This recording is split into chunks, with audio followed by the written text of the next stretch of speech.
Hi friends, welcome back. I'm Kathy and this is Chatty Kathy Budgets. And today we're going to do something a little bit different. I was going to do a budget with me for paycheck number 2 of January. Unfortunately, I don't know yet how much my husband's check is going to be, so we can't do that. So I actually thought I would sit down and take a moment to kind of explain how to set up your first budget, especially if you are new to budgeting. You've stumbled upon these cash stuffing videos, all these cash envelopes, and you're seeing people save all this money and pay off all this debt, and you're like, where do I even start, right? So I bought this book off Amazon. It is made and sold by Celeste over at Beautifully Me and You. I will try to link her channel in the description. I am still new to YouTube, so fingers crossed I know how to do it. But you honestly, you don't even need something like this, right? You can use, and we'll bring this back in a minute, but you can use good old pen and paper. So we're gonna get right into it. Step 1, I think I'll zoom you in a little so you guys can see a little bit better there. Step 1, right? What are your monthly bills? Okay, this is everything that you pay every single month on a consistent basis, right? So we want to list them all out with their dates. So you could either make a list, or if you can print out a calendar, if you have a calendar. That's kind of what I like about this book, is there is a whole calendar layout, so I can put each bill on the day that it is supposed to come out. And then I get paid weekly, and so does my husband, so we can figure out each week how much money needs to be in our account to cover the bills that are coming out that week. Now, we have gotten ourselves a little bit ahead money-wise. We are not a full month ahead on our bills. Month ahead would mean, coming into January. In December, we had saved up enough money to pay all of January bills right at the first of the month. We're not there. But we are enough ahead that we can take this monthly amount of bills, total it all up, and divide it by the 4 weeks that we get paid, and that's the amount of money we leave in our checking account and set aside for our bills. If you are not there yet, 100% okay. What I would like you to do is make a list of all of your monthly bills. So go online, go through your checking account register. You're going to want to look back and see, hey, what am I paying every single month? And list them all out, the dates that they're due, so on and so forth, right? From there, take a look at all of it and see if you actually need it all. When I first started actually budgeting, there were so many small little miscellaneous charges that we weren't using anymore, that we didn't even realize were still coming out, and we were able to cut hundreds of dollars from our monthly bills because those $20 here, $30 there, they add up quickly, especially if you're not using them. Okay, so that's step 1, right? Step 2, because you have monthly bills, but you have more than that, right? So step 2 would be, what are your basic essential weekly expenses, right? And this could be monthly for you guys, but it's really, what are you spending every single week on, say, groceries, right? Because you need to eat to survive. What about gas, right? Because you need to drive to work, you need to drive to places. If you don't know what you are spending, This might take a little while to narrow yourself down to a good amount that you can budget each pay period, each month, each week, however you want to do it. I would start by overestimating. That way, you don't run out of money.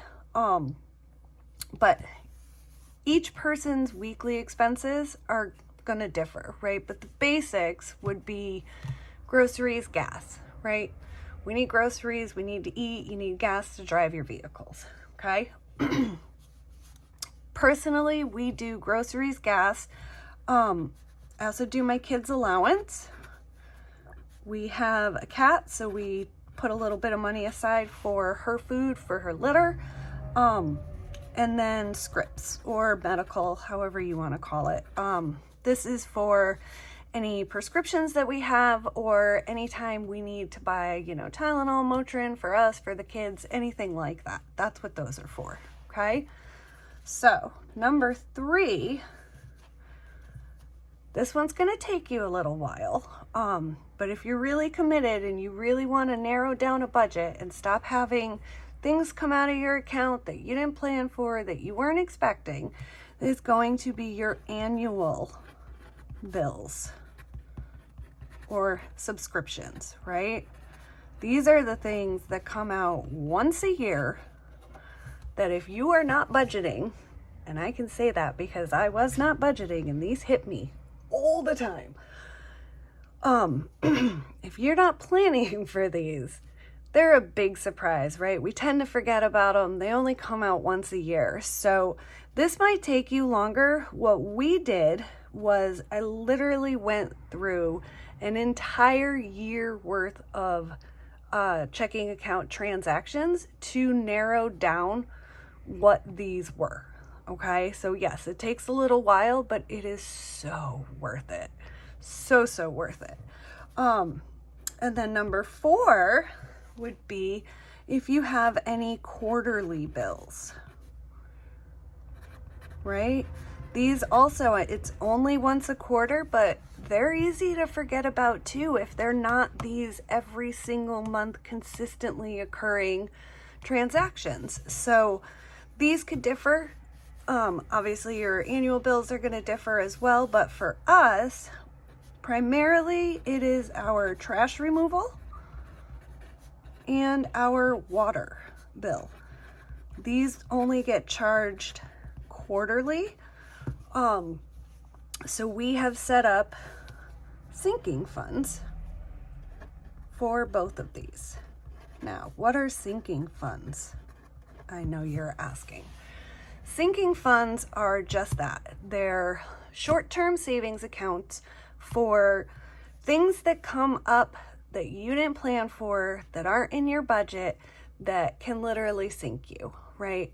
So say you have, gotten down, budgeting monthly, but you're budgeting your paycheck to paycheck. There's not a lot of wiggle room, and your Amazon Prime membership comes out and that's $100 and something, right? And because of that, you can't pay your electric bill because you forgot that was coming out, right? So this is why we set up our sinking funds, so that doesn't happen, right? So what are some examples of some other sinking funds, right? Well, each person, it's going to differ. What I would suggest and what we did, it's very messy, but I will show you if I can find it. Where did I put it? I printed out a year at a glance calendar. Like I said, very messy, but it's got all of the months and some lines to write on them. So first thing I did was all of our yearly bills, right, those annuals, I went through and listed them out, when they were coming out and what the dollar amount was, right? Then I did the same for our quarterly bills that are coming out, okay? So those were, for us, our top sinking funds. The next one for us personally was oil. We live in New England, so we heat our home with oil. I don't like doing the full year monthly pay because I feel like you end up paying way more money that way. So what I did, and we like to fill up the tank and then when it gets low, we'll refill it again. So for us, that does usually last about 2 months, but when we were budgeting in the very beginning, there was no way we had enough to, do that. So I figured out what the 1 month amount would be, roughly. Oil prices do change. And I factored that in as well, so that bare bones, if we had to get roughly 100 gallons every month, we knew how much we were going to need to do that. Next, I went through and I did every family member's birthday that I usually end up having to spend some type of money on, right? And I listed them out in each month and I set a budgeted dollar amount. So when the birthday came, I already know whose birthday it is, how much I'm spending on them, and I've already set the money aside for it, so it's not breaking the bank, right?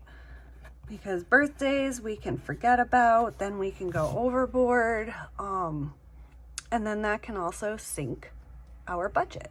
So birthdays, and we did birthdays and anniversaries and just combined them. So we made a sinking fund for that as well. 6. We did the same thing for holidays, right? What holidays?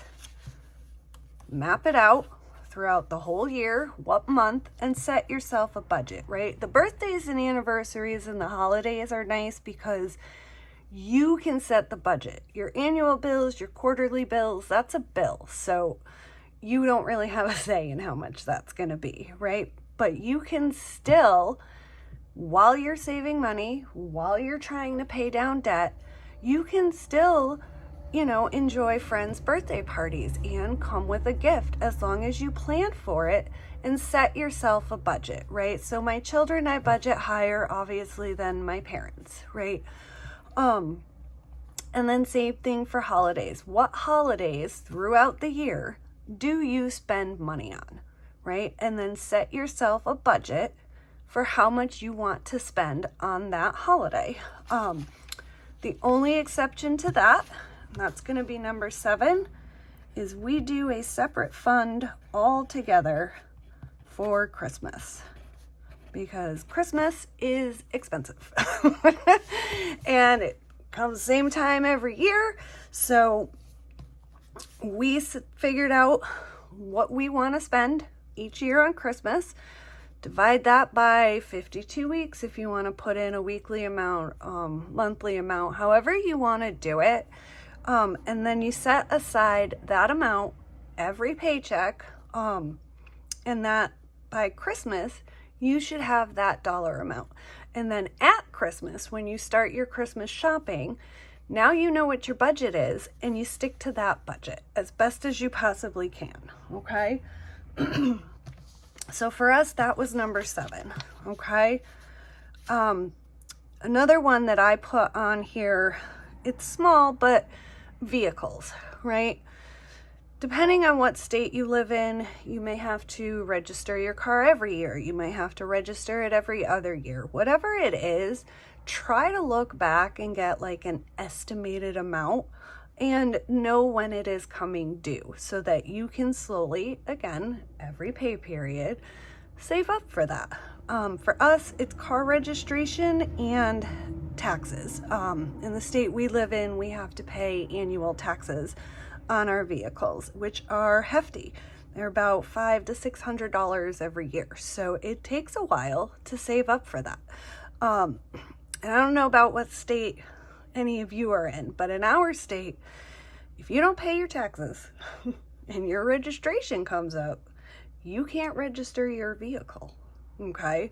So those are very important and need to be paid on time. So vehicles, right? And you could also, right now I'm just going over what are the actual basic needs for your budget.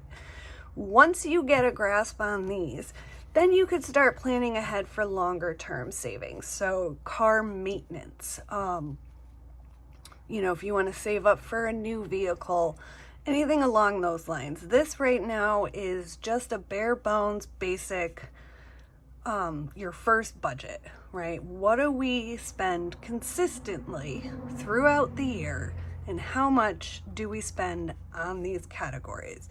That's the basics to mapping out your first budget, okay? These categories are going to differ between you and I, between you and your neighbor, you and your friend, because it's personal budgeting, right? Everybody's budget is different.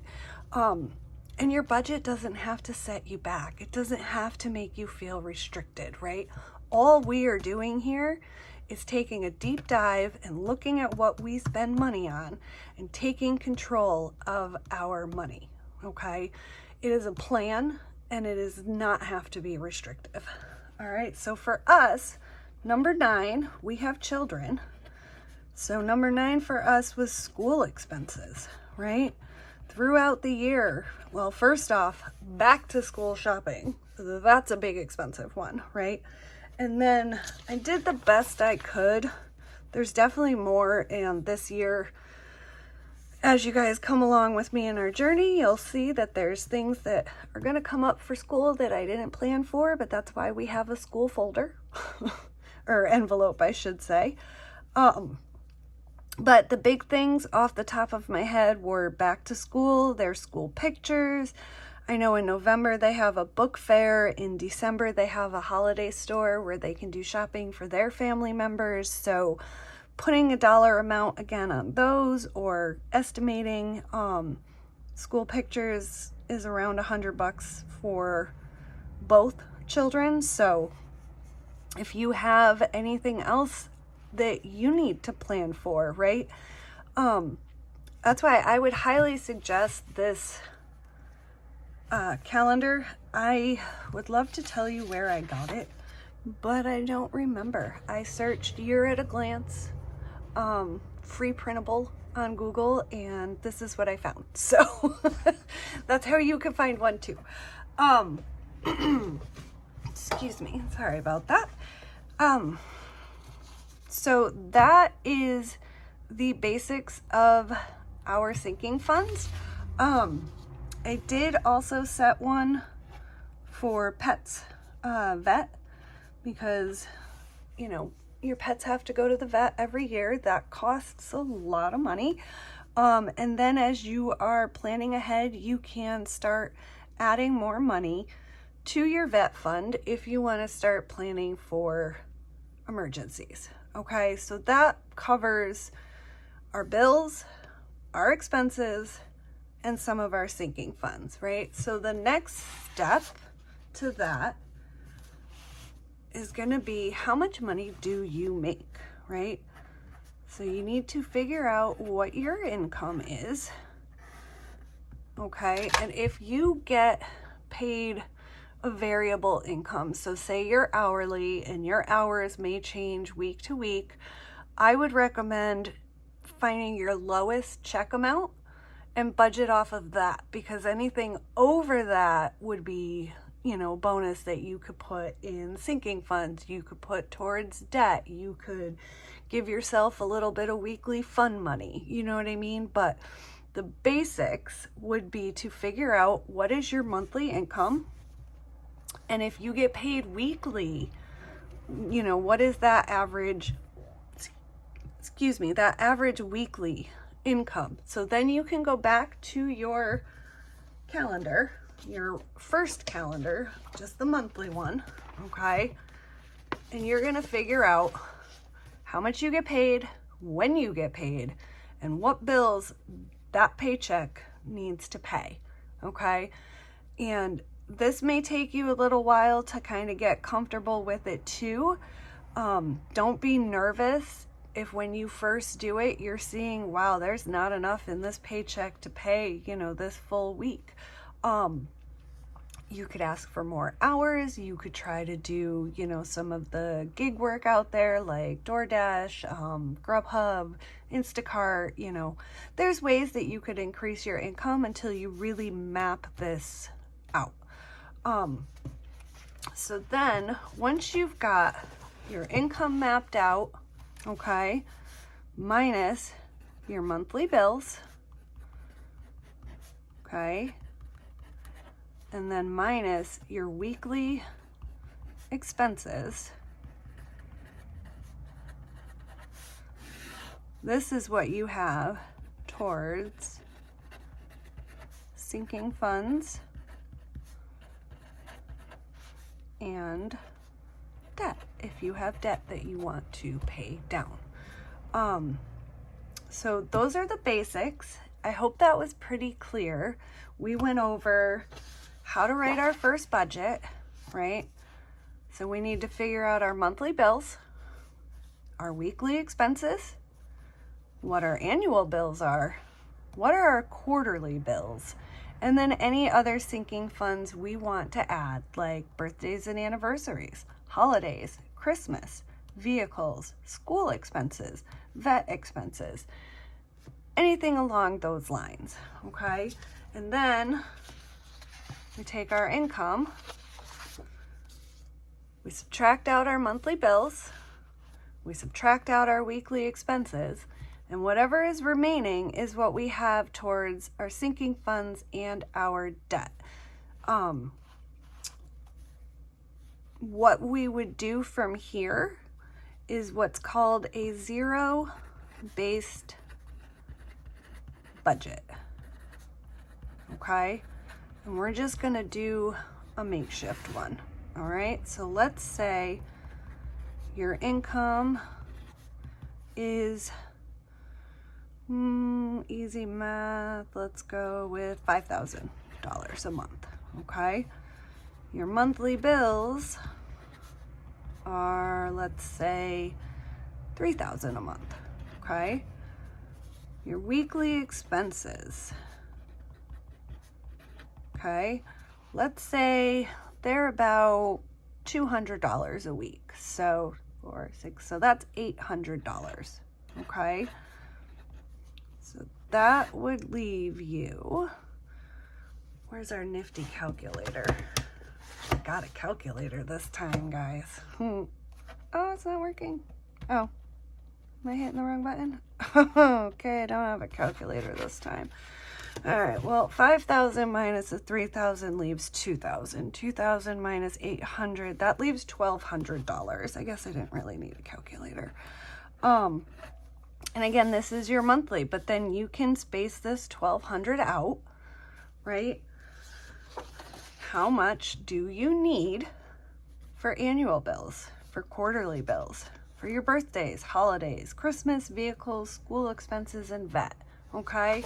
And once you do that, and you can even do, you know, some rollover money towards the next month, or if you're doing this, you know, not monthly, and you're doing your weekly amounts, and say you have, you know, $400 left in the week, but you know next week rent comes out and you can't pay that in one check, you would write that that $400 is for future bills, okay? So a zero-based budget does not mean running your checking account to zero, okay? All a zero-based budget means is every pay period, okay, you budget every single dollar. So you give every dollar a job, right?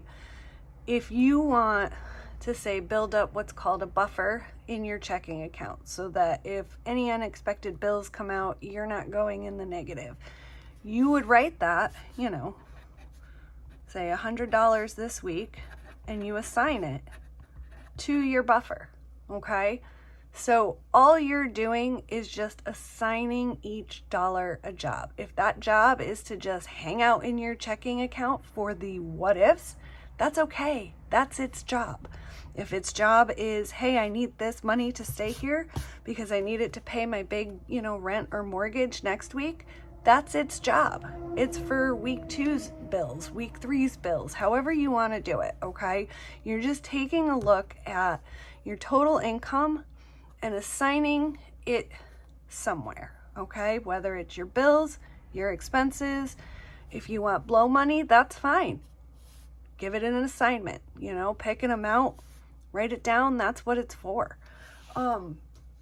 So I hope that this has helped you guys a little bit figure out where to start budgeting. It does not have to be daunting, okay? It may take you a little while. Go through that month, go through your transactions, figure out those monthly bills, go through your year's worth of transactions so you can find those annual and quarterly bills. Cancel any reoccurring bill that you don't use anymore, and my goodness, will you find a good amount of money in your budget, especially if you haven't been looking at it like we weren't. We were not looking at it at all. We found, like I said, a couple $100. So that is it for today, guys. If you have any questions, please leave them in the comments below. This is my first kind of showing you how we did our budget, how to map it out. If you have even some of your own budget specific questions, feel free to ask them. I am no financial advisor in any way, shape, or form. I'm just a mom and a wife trying to get ourselves out of debt. But I am showing you what I did in hopes that maybe it might work for you as well. So stay tuned. Tomorrow I should have my budget with me, our second check of January 2024. Please watch that video because you will see how I take all of this knowledge that, you know, are in steps that I just shared with you and show you how we do it on a weekly basis. Other than that, I thank you all so very much for stopping by, and happy budgeting. Bye, guys.